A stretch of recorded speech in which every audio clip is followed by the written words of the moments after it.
Look, I like RFK Jr. for a variety of reasons, but homeboy came out with all woke leftist talking points. That's it. He was talking about it's time for this country to recognize Indigenous Peoples Days, stuff like that. And he's making a lot of points woke? that I think many would consider to be woke and are not going to. Where's the woke bar?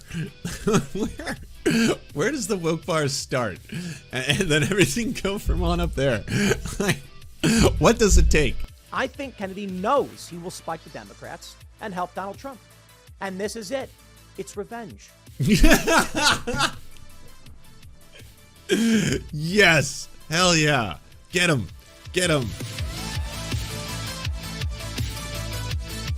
Just as of right now, as I am recording this video, RFK Jr. has officially announced he will seek the president. Well, I don't know how short this was, but like, I don't know if you saw it. When RFK Jr. originally announced it, he didn't have a speech, and he like got up to the podium and he was like looking for it. And he was like, oh shit. And then had to go walk up to someone else to find where his speech was.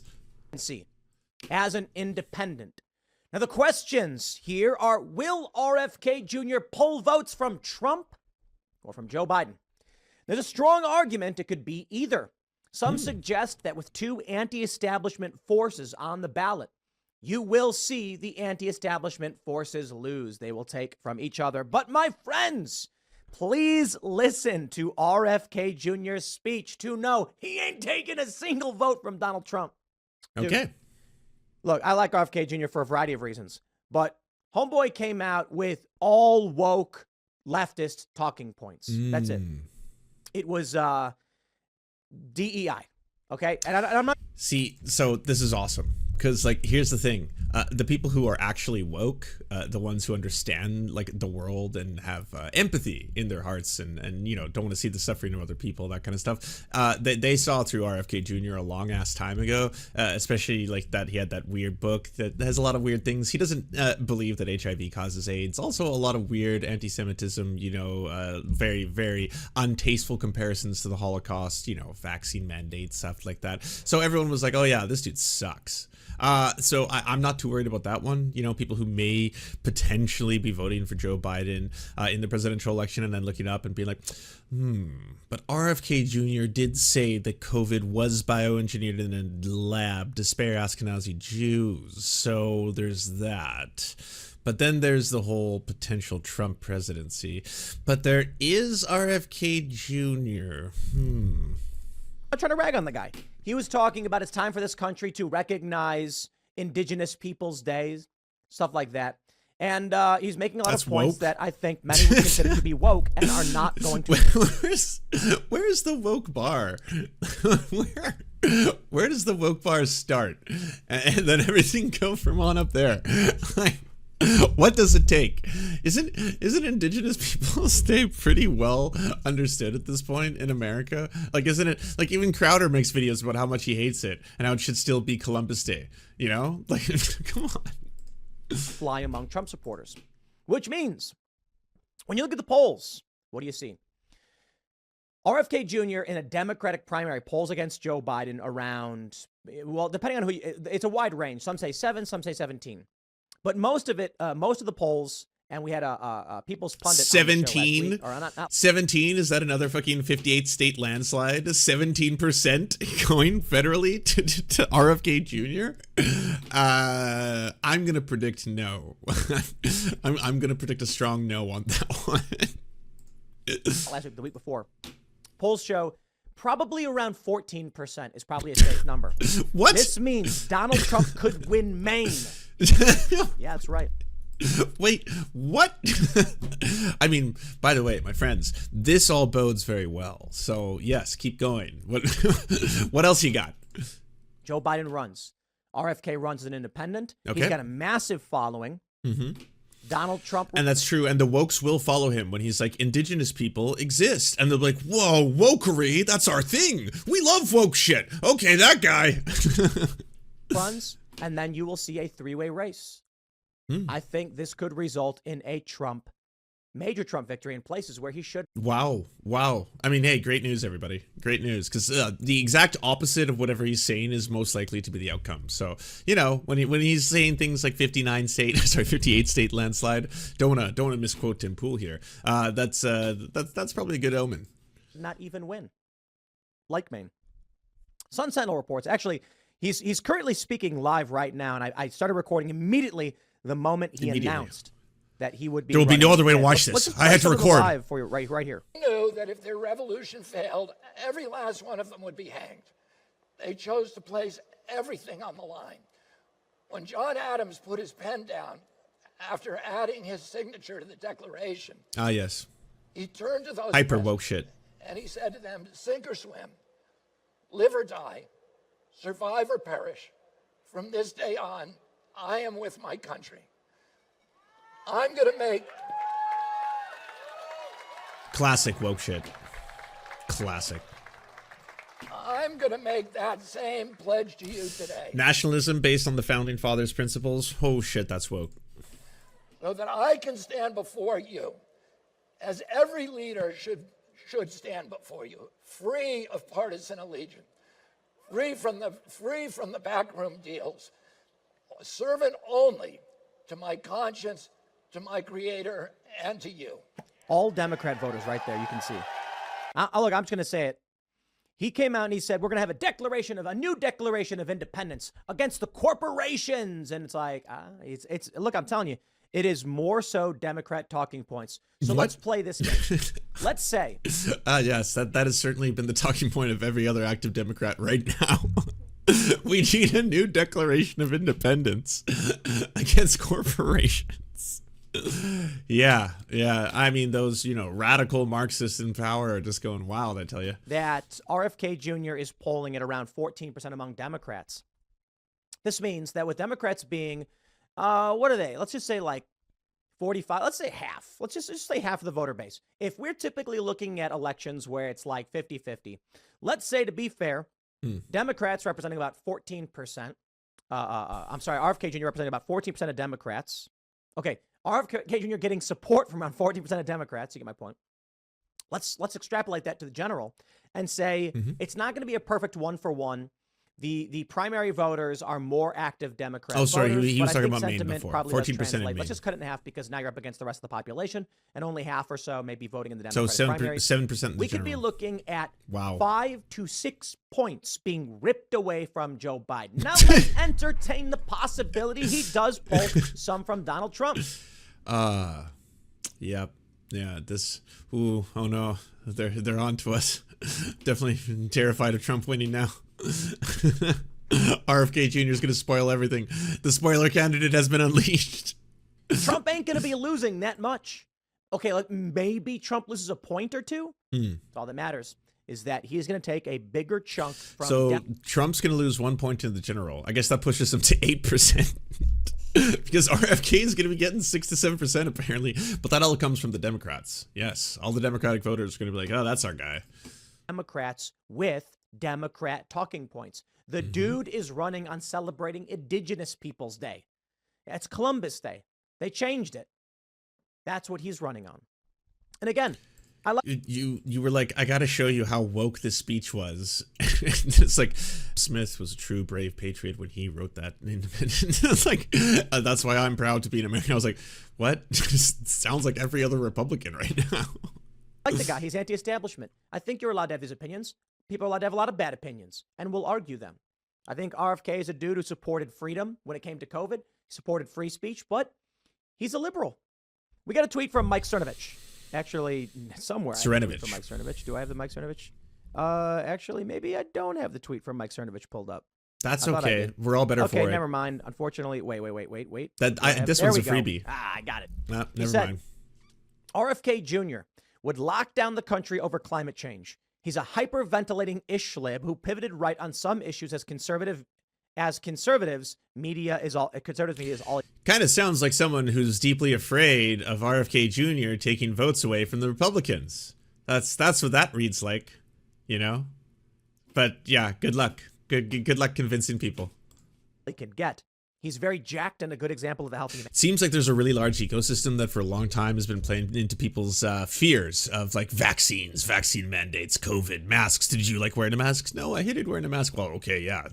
Look forward to this then. And using that, and then all of a sudden along comes a candidate, RFK Jr., who's talking about the very same things over and over and over again. Yes, COVID is a bioweapon. It was bioengineered, I believe, by the Chinese in a Wuhan laboratory. And it was actually bioengineered to spare specific people of ethnic backgrounds. And they're like, well, yeah, he may be a Democrat, but he knows what he's talking about. And admirable in that way. Don't be a goofball, still an ishlib. Oh, it's like, is he intentionally I don't think like plugging his nose? I don't think it matters. What is he doing? I don't think he's pulling from Donald Trump. Fighting a sneeze, forgive me. WBBM Radio says majority of Republicans want the next House Speaker to be loyal to Trump. Yeah, because Trump's the front runner. That's all that matters. Now, CNN says RFK Jr. is polling high for an independent, but it may not last. They have to say this. I think they're scared. I think that RFK, they know he's going to pull from Democrats. I think they've lost control. The establishment is flailing, is floundering, and this is an inevitability. Joe Biden cannot be the candidate. He has to drop out, but they keep saying he's going to run. Okay, let him run. He can't win. It's funny to me when people, he can't. It's actually impossible. Neocons say Trump can't win when Trump is polling better than he did in 2020. Yeah, Trump only needed 42,000 votes in 3 states to have won. You can get every Democrat in a city to vote. It doesn't change the electoral system, which is why they're desperately trying to change it to a popular vote system, which is bad. RFK Jr. was an inevitability. The Democrats are keeping out real contenders, and we then Hillary Clinton would have won. That would have been terrible. If the popular RFK vote worked. is mounting what should have been what Bernie did. But Tim and Cenk finally agree on something? True. RFK Jr. is coming out now and saying the corporations, the big businesses, while supporting all of these leftist woke talking points. More power to him. But I don't see him pulling from Trump. I just pulled up that speech. Yeah, it was woke as fuck. That was such a woke clip. They look like urban liberals. Okay, and maybe it's just the location that he chose. Fine. But I think when you look at the polling data, we have this presidential primary Democrat side. October 2nd, Biden versus Kennedy. Kennedy's at 17%. Oh, Biden crushes him for sure. But that's not what matters. What matters is that Kennedy is running as an independent. And there will be many people, don't know, don't care, voting for Kennedy. You know why? The argument goes that with 2 anti-establishment candidates, the anti-establishment loses. I'm not so convinced. I'll give you this argument. These people would have. So, I guess who's anti-establishment here? The career-long billionaire who's been the president of the United States, or the current president of the United States? Which one is the rogue outsider between the 2 potential presidents? Voted Joe Biden in 2020. They probably did. But they're sick of it. They just don't like Trump. They're sick. Now they're saying, if you want to give us a broken machine, I'll vote for whoever I have to vote for. And not only that, with many anti-establishment voters, what they're basically saying is, I don't care if my vote for Kennedy costs Democrats the election. A traditional Democrat voter who either wouldn't have voted or would only vote for Kennedy, Trump's not losing those people. So when you see Kennedy announcing this statement, what do you get? In all likelihood, he will be pulling from the Democrats and not for Trump. That being said, there are a lot of people who have pointed out Donald Trump's stance on COVID and Fauci and his demand. He refuses to back down. A lot of people won't vote for him for that. And I don't know if that's true because I think most people are actually with Trump. I think Trump's doing this for a reason. I had this argument with Luke. Luke Rakowski was saying Trump needs to apologize. I'm like, why? You're not going to vote for him anyway. Why would Trump apologize to a libertarian who's not going to vote for him? Luke doesn't like being called a libertarian, but Luke's not going to vote for any of these guys. Trump is looking at it from a mass media perspective. The average person does not want to believe they did anything wrong during COVID, and they want to believe they did the right thing, and Trump wants to maintain that facade despite knowing his base doesn't care. That's the reality. His base may spit and yell and complain. They'll say Trump this, Trump that, and Trump's like, yeah, but I'm going to be honest. A lot of people really touting the idea that Trump's going to absolutely dominate the upcoming election. There was a lot of pretty negative content coming out of that. This is the first thing I've seen for a while that actually kind of gives me a lot of hope. Is just, you know, Tim Pool and his amazing predictions being what they are, seeing that he's like really, really into this theory. I think it's fantastic. Because no, I don't think RFK Jr. is going to be siphoning votes away from the Democrats. Voting for me. Yep. Despite the way the crowd looked, the crowd did look kind of Democratic. Okay, there is that. And he was talking about nonstop woke shit. Okay, he was saying that people should actually respect Indigenous Peoples Day. That's the wokest thing anyone can ever say. We know this, right? He also knows that if he goes to regular Americans and says, "Hey, you know that vaccine that I rolled out? Yeah, I'm gonna come out and criticize it." He's gonna lose voters. He's Hurricane levels, yeah. So he's gonna go for the middle ground and say, "No, we did a great job. We saved hundreds of millions of lives." He's gonna roll with that because he knows the people who would disagree or would be upset with Trump over his policies, they're voting for him anyway. That's just it. Now, perhaps you may end up getting some libertarians voting for Kennedy. I really doubt it. I don't see who Kennedy can get to vote for him except for Democrats, disillusioned Democrats who don't like the Democratic Party. And I have to wonder. I think Kennedy knows he will spike the Democrats and help Donald Trump. And this is it. It's revenge. Yes. Hell yeah. Get him. Get him. It's revenge, motherfuckers.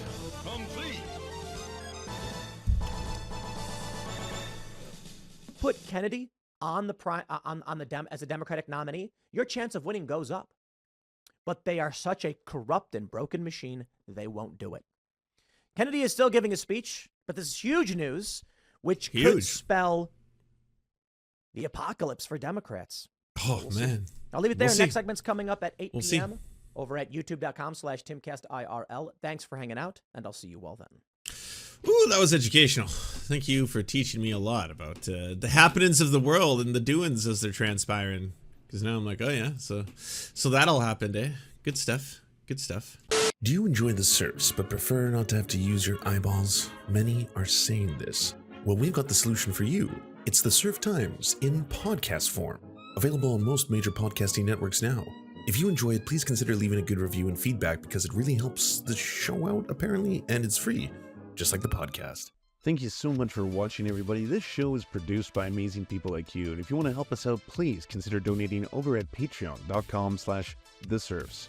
The show is made possible thanks to Amazing Fletch, Anna Loves Riley, Ariane McCarthy, Cheryl Alvarez, Doug Cady, Everything Important, Hagbard Celine, Lamidia Panza, Matthew Scarborough, Multimondi, Omni, Peanut Butter Blondie, Political Pappy, Quiet 185, Rachel K, Riley and Anna, Roller Dragon, Ruby K, Sir Nickus, Spinach Monster, Stellar Vision, Sebastian Demo, Tech Tink, Trevbot EXE, Words Greenwood, and not to mention all of the amazing and fabulous people you now see before you.